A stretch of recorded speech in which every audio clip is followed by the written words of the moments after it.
नमस्कार। मैं राजनीतिक परिवार में पैदा हुआ।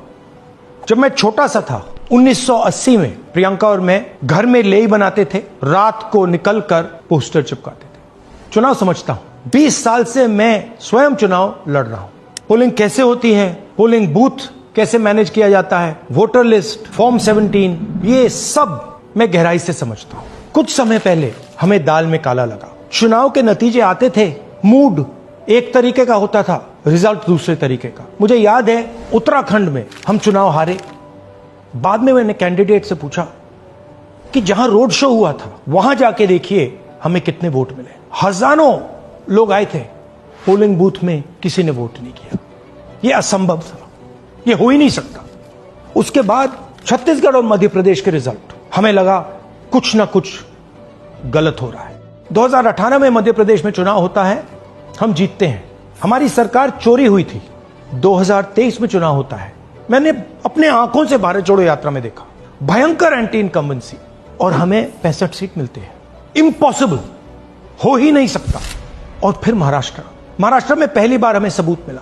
विधानसभा और लोकसभा के बीच में जादू से नए वोटर आते हैं, और जहां भी इन नए वोटर्स ने वोट किया वहां वोट बीजेपी को गया। महाराष्ट्र चुनाव के बाद जब हमें डाउट हुआ, हमारे गठबंधन के सारे नेताओं ने प्रेस कॉन्फ्रेंस किए और हमने इलेक्शन कमीशन से कहा कि आप हमें वोटर लिस्ट दीजिए, वीडियो रिकॉर्डिंग दीजिए।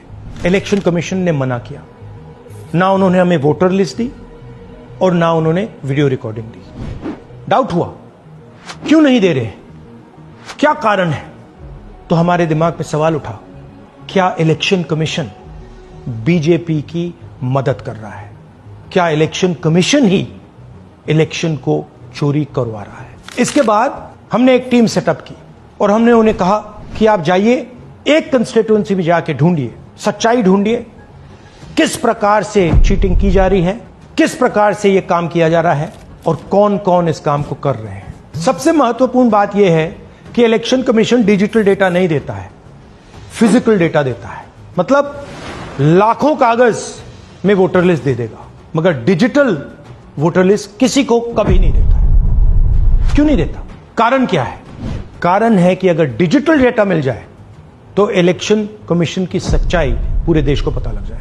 हमने टीम को बताया, मैंडेट दी कि आप जाके चेक कीजिए, आप 5-7 सीटों पे पता लगाइए कि चीटिंग हुई, और अगर हुई तो कैसे हुई। टीम ने हमें एक दिन बताया कि 5-7 सीटों पे काम किया ही नहीं जा सकता। क्यों? मैंने उनसे पूछा क्यों नहीं किया जा सकता। उन्होंने मुझे ये कागज दिखाए। ये जो कागज हैं, ये एक लोकसभा के कागज नहीं है, ये एक विधानसभा के कागज है, और इन कागजों को हमने मैन्युअली सॉर्ट करना पड़ा।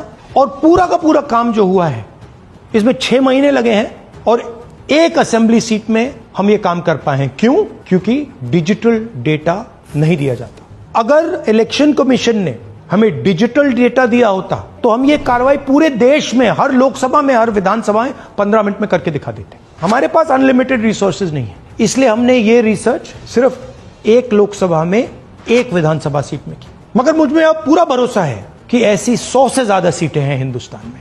जो यहां हुआ है उन सीटों में भी हुआ है। और याद रखिए, अगर बीजेपी को 10-15 सीटें कम आती तो आज नरेंद्र मोदी प्रधानमंत्री नहीं होते, इंडिया गठबंधन की सरकार होती। जांच ने 5 तरीके की चोरी पकड़ी है। डुप्लीकेट वोटर, जिसका मतलब एक वोटर के नाम वोटर लिस्ट में अनेक जगह आ रहे हैं। फेक एड्रेस, मतलब एड्रेस है ही नहीं, या फिर house number 0। Bulk voter in single address, मतलब एक छोटे से घर में 40, 50, 60 लोग रह रहे हैं। इनवैलिड फोटोज, छोटी सी फोटो है या फिर फोटो ही नहीं है, और वो जो छोटी फोटो है वो दिखती भी नहीं है। कौन है, किसका चेहरा है, नहीं पता लग सकता। Misuse of form 6। Form 6 first time voters के लिए होती है, मतलब जिनकी एज 18-20 साल की हो, मगर वोटर लिस्ट में 90 साल के लोग फॉर्म 6 का प्रयोग कर रहे हैं। चुनाव में 6,50,000 वोटर थे, उसमें से 1 लाख चोरी के थे। अब मैं आपको 5 उदाहरण देता हूं। यह देखिए, गुरकीरत सिंह डांग, इसका नाम 4 अलग अलग बूथों पे आता है। यह कैसे हुआ और क्यों हुआ? एक और उदाहरण, विशाल सिंह, वाराणसी में वोटर लिस्ट में नाम है और बेंगलोर में 2 बार वोटर लिस्ट में नाम आता है। क्या ये वाराणसी में वोट कर रहे हैं या बेंगलोर में वोट कर रहे हैं या दोनों जगह वोट कर रहे हैं? एक और उदाहरण देखिए, हाउस नंबर 0। तो आपने कभी सुना है हाउस नंबर 0? हमने तो नहीं सुना था, मगर बेंगलोर में हजारों हाउस नंबर 0 हैं वोटर लिस्ट पे। हाउस नंबर 35 की कहानी सुनिए। छोटा सा घर है, ज्यादा से ज्यादा 4 लोग रह सकते हैं, मगर इस 35 में 80 लोग वोटर लिस्ट में रजिस्टर्ड है। ये ईआरओ ने कैसे अप्रूव किया, क्यों अप्रूव किया, पता लगाना है। अच्छा, अब ये देखिए वोटर लिस्ट, इनकी फोटो देखिए, या फोटो है ही नहीं या फिर छोटी छोटी फोटो है तो दिख नहीं सकती। इन वोटर आईडीज पे वोट दिया गया है। अब मैं आपको बताता हूं शकुन रानी की कहानी। फर्स्ट टाइम वोटर बनी है, 70 साल की आयु है। एक बार फॉर्म 6 का प्रयोग किया और उसके कुछ ही महीने बाद दूसरी बार फॉर्म 6 का प्रयोग होता है। 2 बार इनका नाम वोटर लिस्ट में आता है और फर्स्ट टाइम वोटर की लिस्ट में आता है। ये फर्स्ट टाइम वोटर हो ही नहीं सकती। तो क्या शकुन रानी जी ने वोट किया या किसी और ने शकुन रानी जी के लिए वोट किया? ये ही छुपाने के लिए सीसीटीवी का डेटा हमें नहीं दिया जा रहा है। और ये शकुन रानी जी अकेली नहीं है, ऐसे हजारों लोग हैं जिन्होंने फॉर्म 6 का प्रयोग करके 2-3 बार वोटर लिस्ट में नाम डाला है। हमने पहले इलेक्शन कमीशन से इलेक्ट्रॉनिक वोटर लिस्ट मांगी थी, सीसीटीवी फुटेज मांगी थी। उन्होंने अपना काम नहीं किया, हमें नहीं दिया। फिर हमने अपना इन्वेस्टिगेशन कराया, आरटीआई भरे और हमारे पास डेटा आया।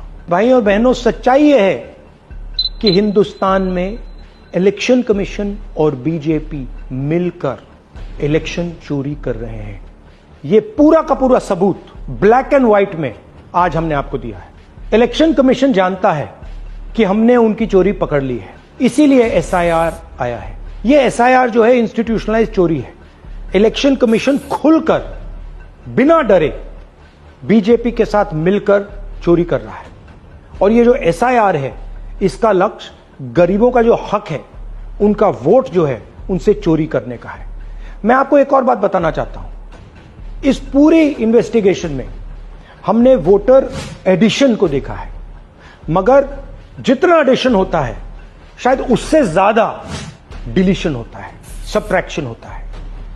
तो ये सिर्फ एक मेन तरीका हमने पकड़ा है, दूसरे तरीके पे हमने इन्वेस्टिगेशन की ही नहीं है अभी। मैं इलेक्शन कमीशन और इलेक्शन के ऑफिसर्स को साफ कह रहा हूं, आप जो कर रहे हो गलत कर रहे हो, ये ट्रीजन है, देश के खिलाफ है। ये मत भूलिए, टाइम आएगा हम आपको पकड़ेंगे, बचने वाले नहीं हो। It is critical that we expose voter चोरी।